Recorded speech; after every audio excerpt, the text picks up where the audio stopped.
नमस्कार. मागील व्हिडिओला आपण जो भरभरून प्रतिसाद देऊन माझा आत्मविश्वास वाढविला त्याबद्दल मी मनःपूर्वक आभारी आहे. कॉमेंट्समध्ये आपले शाबासकीचे उद्गार पाहिल्यावर दिवसरात्र घेतलेली मेहनत सार्थकी लागल्याचे समाधान लाभते. आपल्या सूचना लक्षात घेऊन सारासार विवेकाने या व्हिडिओमध्ये सुधार करण्याचा प्रयत्न केला आहे.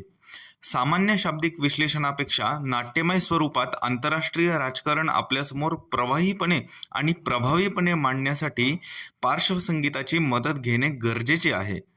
कृपया आपण याकडे एका सकारात्मक दृष्टीने बघावे ही अत्यंत नम्र विनवणी. धन्यवाद. व्हिडिओ अत्यंत सखोल अभ्यासावर आधारित असल्याने मर्यादेपेक्षा मोठा झाला आहे.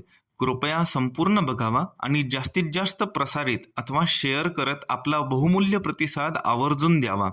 तसेच अत्युत्तम अनुभवासाठी हेडफोन आवर्जून वापरावे.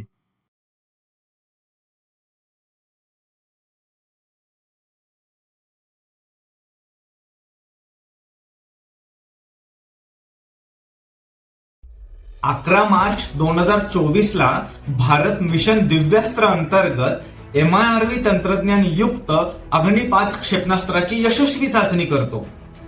हिंदू सरोवराला अर्थात हिंदी महासागराला आपण भारताचे स्ट्रॅटेजिक बॅकयार्ड किंवा धोरणात्मक रणभूमी असे संबोधतो.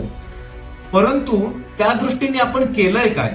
गेल्या 70 वर्षांमधील सागरी अंधारातून आता कुठे नवा सूर्योदय, निळा सूर्योदय होऊ घातला आहे.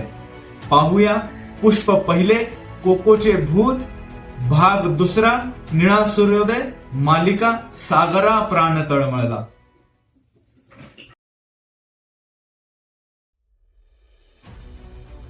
चीनची स्ट्रिंग ऑफ पल्स पॉलिसी ही होती तशी भारताला विळखा घालण्यासाठीच, परंतु त्यामागील सुप्त हेतू अमेरिकेच्या शहाला काटशह देण्याचा होता हे आता लपून राहिलेले नाही.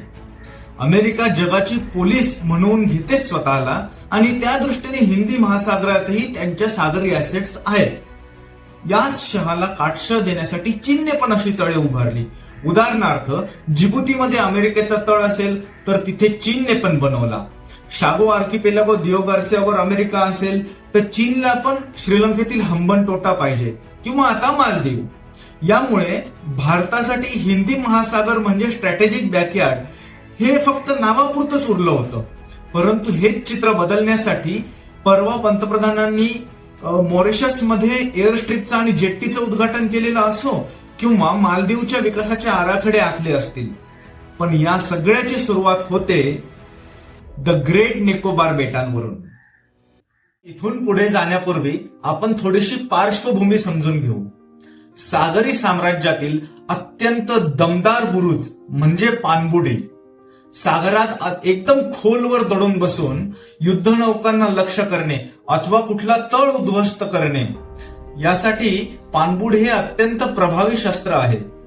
अगदी काही मोजक्या राष्ट्रांकडे पाणबुडीला ट्रॅक करण्याचे अथवा माग काढून संभाव्य धोका ज्ञात करण्याचे तंत्रज्ञान अवगत आहे. त्यामुळे परराष्ट्र संबंधांमध्ये पाणबुडी देण्याचा करार हा एक अत्यंत शुभ संकेत मानला जातो. तर डिसेंबर 2020 मध्ये आंग सॅन स्यू की या म्यानमारच्या अध्यक्षा असताना भारताबरोबर फुलत चाललेल्या मैत्रीच्या अंतर्गत भारताने म्यानमारला अगदी पहिली वहिली पाणबुडी देऊ करण्याचा करार केला. INS सिंधुवीर. इथे चीनची वक्रदृष्टी पडली आणि या घटनेनंतर 3च महिन्यांमध्ये म्हणजे फेब्रुवारी 2021 मध्ये म्यानमारच्या लष्कराने उठाव केला आणि सरकार बरखास्त करून लष्करी शासन लागू केले. एरवी सुदृढ असणाऱ्या लोकशाही दोष काढणारी पाश्चात्य राष्ट्रे इथे मात्र साधा निषेध करून गप्प बसली, स्वस्थ बसली आणि दूरदृष्टीच्या आत्यंतिक अभावाचे जाहीर प्रदर्शन करत म्यानमारशी कधीच नसलेले संबंध तोडून म्यानमारला वाळीत टाकण्याचा प्रयत्न केला आणि या परिस्थितीने म्यानमारला अलगद चीनच्या कुशीत आणून बसविले. बस चीनने पुढचा आराखडा आखलेला होताच आणि OBOR असेल म्हणजे वन बेल्ट वन रोडचा इनिशिएटिव्ह असेल किंवा CPEC अर्थात चायना पाकिस्तान इकॉनॉमिक कॉरिडॉर असेल, त्याचप्रमाणे CMEC चीन म्यानमार इकॉनॉमिक कॉरिडॉर याला सुद्धा गती देण्याचे प्रयत्न चीनने सुरू केले आणि या पटावरील वजीर होऊ घातलेला प्यादा म्हणजे कोकोचे बेट.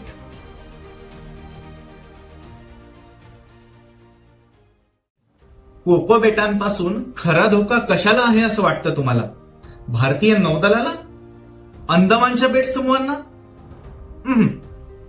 फारच म्हणायचं झालं तर चिकन स्नेक किंवा सिलिगुडी कॉरिडॉरची दुतर्फा कोंडी करून चीन नॉर्थ ईस्टर्न स्टेट्सला भारतापासून विलग करण्याचा प्रयत्न करू शकतो, पण ती शक्यता अत्यंत दुर्मिळ आहे. अवांतर म्हणून सांगतो, ब्रिटिशांनी बंगालमधून शासन करताना त्यांची तात्कालीन राजधानी कलकत्त्याच्या दृष्टिकोनातून नॉर्थ ईस्टला म्हणजे ईशान्येला असलेली राज्ये असं म्हणून त्याचं नॉर्थ ईस्ट असं नामकरण केलं गेलं. 1947 नंतर सरकार भारतीय, राजधानी दिल्ली, तरी सुद्धा आजही आपण त्याला नॉर्थ ईस्टर्न स्टेट्स असंच संबोधतो. तसे पाहता दिल्लीच्या नॉर्थ ईस्टला न येता अतिपूर्वेला असलेली राज्ये असं म्हणून आपण त्याचं नामकरण करू शकलो असतो. असो, मूळ भारतीय संस्कृतीतील नाव समजून घ्यायचंय तुम्हाला.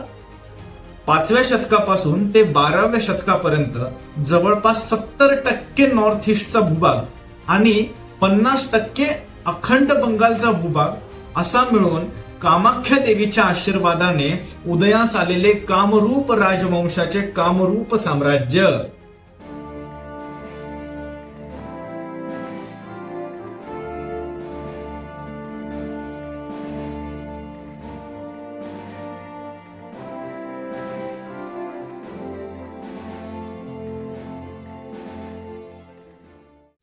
तर आपण पाहत होतो की कोको बेटांचा खरा धोका कशाला आहे. एक तर श्रीहरिकोटा येथील सतीश धवन अवकाश केंद्र, जिथून आपली सगळी उपग्रह प्रक्षेपित केली जातात. शिवाय आता तमिळनाडूमध्ये कुलशेखरपट्टिनम येथे दुसरे उपग्रह प्रक्षेपण केंद्र उभे राहणार आहे. ही दोन्ही ठिकाणे चीनच्या नजरेच्या टप्प्यात येत आहेत. म्हणजे विचार करा की या एका कोको बेटांमुळे चीन किती आत घुसखोरी करून बसलेला आहे. एवढंच नव्हे तर ओडिसातील कलाम बेटांवरही चीनची नजर बसली आहे. ही तीच अब्दुल कलाम बेटा आहेत जिथून भारताची DRDO संस्था आपली मिसाईल टेस्टिंग किंवा क्षेपणास्त्र चाचणी करते. परवा 11 मार्चला भारताने MIRV तंत्रज्ञान युक्त अग्नि 5 क्षेपणास्त्राची यशस्वी चाचणी केली. तसं या चाचण्या अत्यंत गुप्त असतात.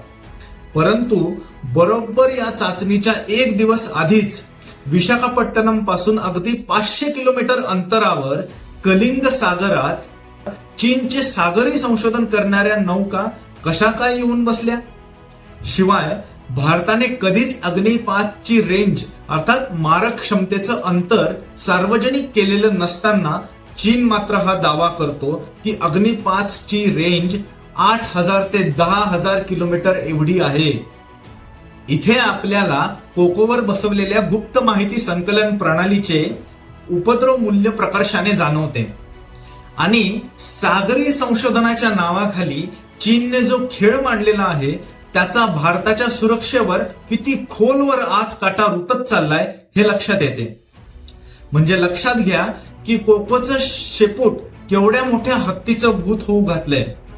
पण खरंच कोकोचा एवढा बाऊ करायची गरज आहे का? कारण जर कोको नाही तर उद्या म्यानमारचीच प्रेपेरिस नावाची बेटं जी अगदी कोकोच्या डोक्यावर आहे ती आहेतच की चीनसाठी.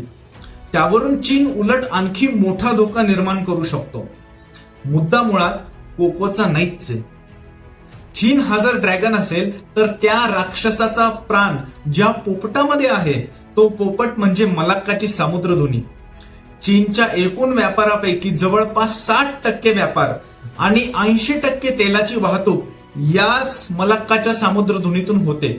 आणि हेच भारताने ताडून सध्याच्या सरकारने सागरी वर्चस्वाच्या शर्यतीला नवीन वळण देण्यासाठी दी ग्रेट निकोबार बेटाच्या प्यादाला सागरी पटावरील वजीर बनवण्याचे ठरविले आहे. मलाक्काच्या चिंचोळ्या सामुद्रधुनीपासून जेमतेम 40 नॉटिकल माइल्स म्हणजे 75 किलोमीटर दूर असणारे हे दक्षिण निकोबारचे बेट नुकतेच भारत सरकारने याच्या विकासासाठी जवळपास 40,000 कोटी रुपयांचे प्रकल्प मंजूर केलेले आहेत आणि हा आकडा फक्त पूर्वार्ध आहे. येत्या काळात याच्यात आणखी 35 ते 40,000 कोटी रुपयांची भर पडणारच आहे. तर या प्रकल्पाचे एकूण 4 भाग आहेत, ज्यातला पहिला भाग 2028 पर्यंत सुरू होण्याची अपेक्षा आहे. काय आहे पहिला भाग? ICTP, इंटरनॅशनल कंटेनर ट्रान्सशिपमेंट पोर्ट, म्हणजे आंतरराष्ट्रीय कंटेनर हस्तांतरण बंदर. हस्तांतरण बंदर म्हणजे काय की कधी कधी एखादे मोठे जहाज काही माल घेऊन समजा जपानवरून दुबईला जात असेल तर त्या जहाजात भारतात देऊ करायचा सुद्धा काही माल असतो. आता केवळ एवढ्यासाठी भारतात येण्यापेक्षा त्या जहाजाच्या मार्गावर ऑन द वे जर त्याला श्रीलंकेतील कोलंबो किंवा सिंगापूरचे बंदर लागत असेल तर ते जहाज त्या सिंगापूरच्या बंदरावर भारतात देऊ करायचे सामान उतरवून देते आणि सिंगापूरवरून भारताला येणारे जे दुसरे जहाज असेल त्या जहाजामार्फत भारताचे सामान आपल्यापर्यंत पोहोचते. इथे सिंगापूर हे हस्तांतरण बंदर ठरते. हा झाला एक अर्थ. आता दुसरा अर्थ म्हणजे कधी कधी आंतरखंडीय प्रवास करणारी अतिप्रचंड जहाजे केवळ अत्यंत खोल समुद्रातूनच प्रवास करू शकतात किंवा नांगर टाकू शकतात. समजा त्यांना भारतात सामान उतरवायचे असेल तर ते आधी डीप वॉटर पोर्ट मध्ये म्हणजे अतिखोल पाण्याच्या बंदरामध्ये नांगर टाकतील आणि तिथून तुलनेने छोट्या जहाजावर हे सामान हस्तांतरित करून भारतीय भूमीवर आणले जाईल. याला म्हणतात हस्तांतरण बंदर. तुम्हाला धक्का बसेल पण भारताची 75% सागरी हस्तांतरण मालवाहतूक ही भारताबाहेरील बंदरांवरून हाताळली जाते. अहो, इवल्याशा श्रीलंकेकडे ही सुविधा आहे पण भारताकडे नाही. तर या 75%पैकी जवळपास 45% केवळ श्रीलंका हाताळते आणि 40% सिंगापूरवरून हाताळले जाते. नशीब बलवत्तर आपलं की चीनच्या कह्यात गेलेला श्रीलंका वापस भारताच्या सावलीत येतो आहे. तरी आत्मनिर्भरतेच्या दृष्टीने सध्याच्या भारत सरकारने भारतातील पहिले डीप वॉटर ट्रान्सशिपमेंट पोर्ट केरळातील विझिंजम येथील बंदराचा विकास करून उभे केले आहे. हे बंदर 2015 मध्ये अदानीला देण्यात आले होते, जे आता मे 2024 मध्ये कार्यरत होण्यासाठी तयार आहे. अदानी बोंबलत ज्यांनी खडे फोडले त्यांनी याचं उत्तर द्यावं की गेल्या 70 वर्षांमध्ये एकही मोठं ट्रान्सशिपमेंट पोर्ट भारतात का नाही बनू शकलं. असो, पण लक्षात घ्या की विझिंजम बंदर भारताच्या पश्चिमेकडील जवळपास 75% सागरी हस्तांतरणाचा व्यवहार एक हाती सांभाळू शकेल. पण याचा फायदा मुख्यत्वे भारतासाठीच आहे, कारण आंतरराष्ट्रीय सागरी मार्गिका आजही श्रीलंकेवरूनच जाते, पुढेही श्रीलंकेवरूनच जाणार आहे.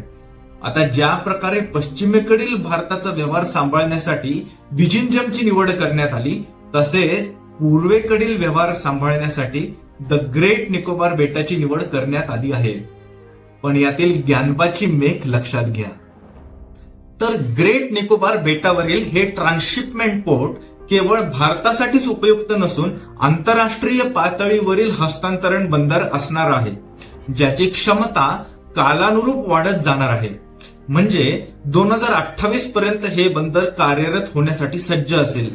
त्यावेळेला त्याची क्षमता 4 मिलियन म्हणजे 40 लक्ष TEU एवढी असेल आणि 2050 पर्यंत ही क्षमता 16 मिलियन म्हणजे 1,60,00,000 TEU एवढी वाढवण्याचा मनोदय आहे. इथे TEU म्हणजे 20 फूट इक्विव्हॅलंट युनिट. असं लक्षात घ्या की एक कंटेनर हे साधारण प्रमाणानुसार 20 फुटाचे असते. तर असे किती कंटेनर एखादे बंदर सामावून घेऊ शकते यावर त्याची क्षमता आणि उपयुक्तता ठरते. तुलनात्मक अभ्यासासाठी म्हणून सांगतो की याच निकोबारच्या खाली जगातील सगळ्यात मोठे हस्तांतरण बंदर आहेत, म्हणजे सिंगापूर, ज्याची क्षमता 37.5 मिलियन TEU एवढी आहे आणि 2040 पर्यंत ही क्षमता 65 मिलियन करण्याचे त्यांचे ध्येय आहे. आता या सिंगापूर समोर भारताचे 16 मिलियन म्हणजे अगदीच तुटपुंजे नाही का? बरोबर आहे. पाहिजे तर अख्खा निकोबार वापरून भारत सिंगापूरच्याही पुढे जाऊ शकतो. पण एक तर सिंगापूर अनायासे उपलब्ध असताना निकोबार कितपत यशस्वी होईल ही एक शंका आहेच. त्यामुळे सध्या तरी मुख्यत्वे याची निवड भारतासाठी म्हणूनच केली गेली आहे आणि अगदीच इमर्जन्सी केसमध्ये सिंगापूरला पर्याय म्हणून सुद्धा याकडे पाहिले जाते.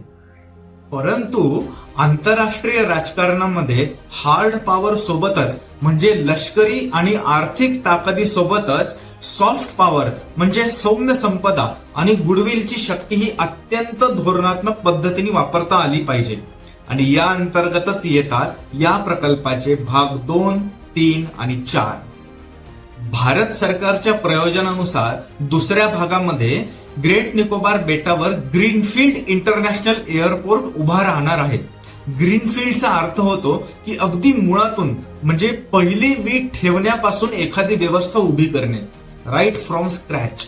दुसरं असतं ते ब्राउनफील्ड म्हणजे एक्झिस्टिंग किंवा विद्यमान स्थितीत असणाऱ्या व्यवस्थेमध्ये आणखी सुधार करून बदल करून त्याला आणखी मोठं बनवणे. आपल्याला हे लक्षातच येत नाही की हे ग्रेट निकोबारचे बेट पूर्वेकडील जगाचं मध्यवर्ती केंद्र बनू शकतं. निदान सागरी आणि हवाई वाहतुकीच्या दृष्टीने तरी विचार करा की जपान ते दक्षिण आफ्रिका आणि रशिया ते ऑस्ट्रेलिया यांच्या हवाई वाहतुकीच्या दृष्टीने हे एक चौफेर जंक्शन सारखं काम करू शकतं. केवढी मोठी शक्यता आहे ही उद्याच्या जगतातील. आता तिसरा भाग म्हणजे gas and solar power plants. लक्षात घ्या की ही वीज निर्मिती काही केवळ अंदमानसाठीच असणारे असं नाही. तुम्हाला आश्चर्य वाटेल पण सिंगापूरला विजेसाठी इतर शेजाऱ्यांवर अवलंबून राहावे लागते. 2023 मध्ये सिंगापूरची विजेची मागणी जवळपास 13,000 मेगावॅट एवढी होती. म्हणजे अख्ख्या महाराष्ट्राला जेवढी वीज लागते तेवढी उल्याशा सिंगापूरला लागते. भविष्यात या निकोबारच्या बेटावर तयार होणारी वीज जर आपण सिंगापूरला विकायला लागलो तर लक्षात येईल की निकोबारचे हे दिसायला एवढेसे असणारे बेट किती मोठ्या शक्यतांनी ओतप्रोत ओसंडून वाहते आहे. आता चौथा भाग बघू, कोस्टल सिटीज. का बरं सगळी रो हाऊसेस, लाउंजेस, रिसॉर्ट्स बाहेरच असतात? आपल्याकडे निसर्गाने एवढं वरदान दिलेलं असून सुद्धा आजपर्यंत आपण डोळ्यावर पट्टी बांधत आलोय. लक्षात घ्या या कोस्टल सिटीज मध्ये फक्त भारतीयच राहणार नाहीत, प्रचंड मोठी परकीय गुंतवणूकही यात होणार आहे. यामुळे एक म्हणजे भारताचे गुडविल तर जगभरात पसरेलच, पण दुसरं म्हणजे आधी सांगितल्याप्रमाणे आधीच्या तीनही भागातील प्रकल्पांना सॉफ्ट पॉवरचं जबरदस्त संरक्षण मिळेल.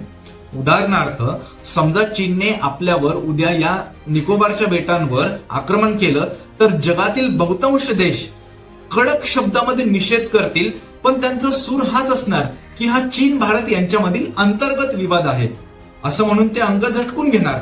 तेच समजा इथे परदेशी पाहुण्यांनी जर गुंतवणूक केली आणि चीनने यावर आक्रमण केले तर भारतासाठी नाही पण स्वजनांच्या निष्ठे प्रतिष्ठे खातर किंवा निवडणुकातील मतांच्या गणितासाठी का होईना ही राष्ट्रे भारताच्या बाजूने ठामपणे उभी राहतील आणि यामुळे चीन विचार करूनही 100 वेळेला विचार करूनही आक्रमण करू शकणार नाही. याची तजवीज कोस्टल सिटीजच्या स्वरूपामध्ये अशा सॉफ्ट पॉवरच्या साह्याने केली गेली आहे. आता एवढं सगळं इथे होणार म्हणल्यावर भारतीय नौदलासोबतच हवाई दल पण इथे तळ ठोकून बसणारच. आणि इथेच कळीचा मुद्दा लक्षात घ्या. एखादी विमानवाहू युद्धनौका बांधायला प्रचंड खर्च येतो आणि असं पाहता त्याचा प्रत्यक्ष युद्धापेक्षा शांततेच्या काळात शत्रूवर वचक ठेवण्यासाठी जास्त उपयोग होतो. शिवाय समजा ही युद्धनौका काही कारणाने बुडाली तर युद्धाची सगळी गणितं त्या प्रभाव क्षेत्रातली बदलून जातात. आणि अशा ठिकाणी निकोबार सारख्या बेटाची महती कळते की जर या बेटावर आपण हवाई दल उभारले तर ही निसर्ग निर्मित कधीही न बुडणारी विनामूल्य मिळालेली विमानवाहू युद्धनौकाच नव्हे का? एवढंच नव्हे तर मध्य पूर्वेपासून अतिपूर्वेपर्यंत संपूर्ण दक्षिण आशियाची आणि त्यामार्गे जोडल्या जाणाऱ्या अमेरिकेची कळ सुद्धा भारतीय नौदलाच्या हातात असेल. अर्थात याला सॅटेलाइटचा पर्याय आहेच, पण पश्चिमेला पूर्वेशी जोडणाऱ्या समुद्राखालून ज्या स्लॉक्स म्हणजे सी लाईन्स ऑफ कम्युनिकेशन जातात त्यांच्या नाड्या याच मलाक्काच्या सामुद्रधुनीतून जाण्याआधी द ग्रेट निकोबारच्या बेटाला शिवून जातात. चीनचा व्यापार, चीनचे संदेशवहन, चीनच्या नौदलाची हालचाल हे सारं एक प्रकारे भारताच्या निरीक्षणात राहीलच, पण या साऱ्या खटाटोपाचा मुकुट म्हणजे आयसेक.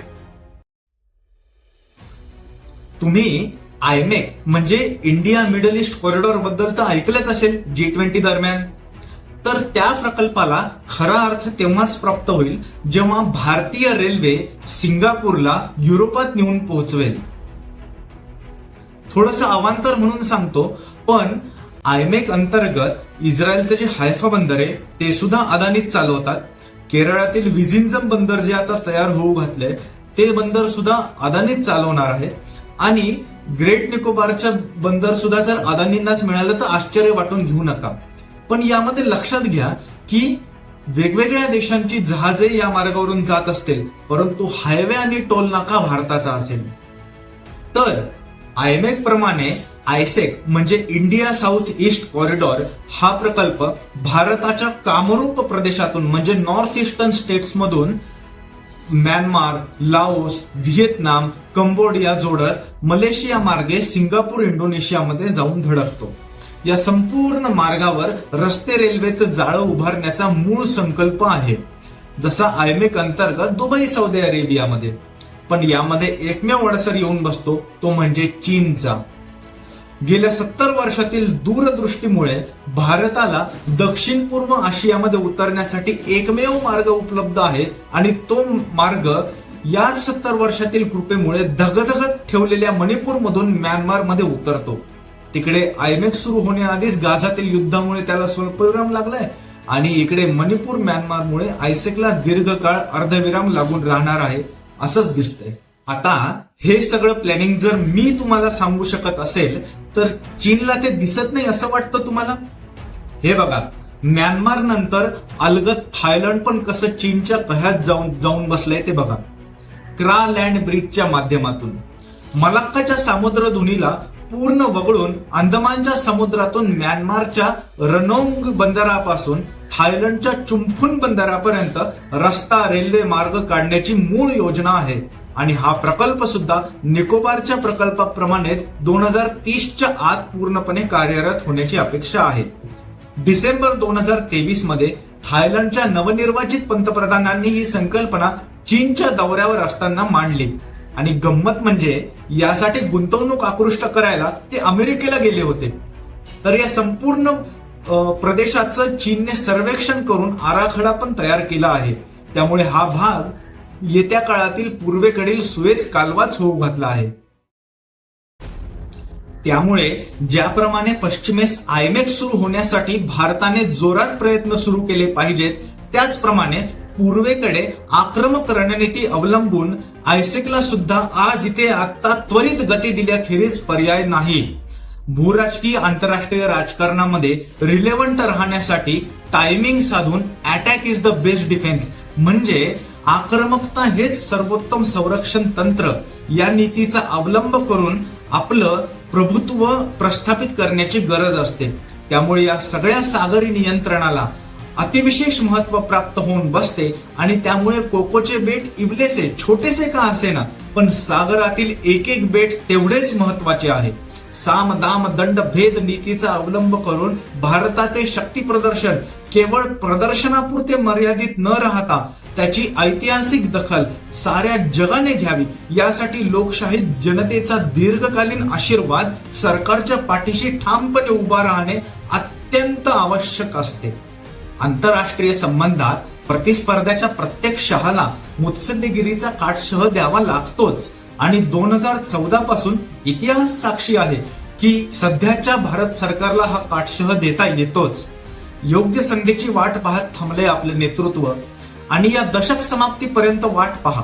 2014ला रात्रीच्या अंधारात उमललेलं कमळ 2030 पर्यंत निळा सूर्योदय नक्कीच घेऊन येईल. तुर्तास या पहाटेचे साक्षी होऊया. नमस्कार.